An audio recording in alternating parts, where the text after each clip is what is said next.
Le problème, c'est qu'il y en a plein parmi vous qui confondent faire équipe et dépendance affective. Faire équipe, bien sûr qu'il y a une notion de don de soi, mais quand on passe dans le versant de la dépendance affective, on se sacrifie et on donne trop et on se perd. Et c'est pour ça qu'il est important à y faire attention pour ne pas faire un pas de trop dans cette direction de la dépendance affective, parce que sinon la relation va foirer. Je suis désolé de vous le dire comme ça, mais il n'y a pas d'autre terme. Ça va pas marcher. Alors que justement, si vous vous donnez autant, c'est pour que ça marche.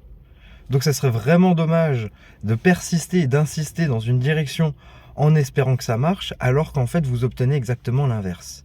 Donc si tu es prêt, là maintenant, à passer à l'action, que tu as repéré que tu avais un petit problème de dépendance affective et que tu veux t'en sortir dans le but d'avoir des relations saines et épanouissantes, tu peux aller regarder le lien dans ma bio. Je t'ai proposé une petite formation d'1 semaine à un prix plus qu'abordable pour que tout le monde, un maximum de personnes puissent y avoir accès dans un délai le plus court possible, tant que ce soit pour acquérir l'information que pour avoir des résultats, parce que personne n'a envie de passer 1 an, 2 ans en thérapie.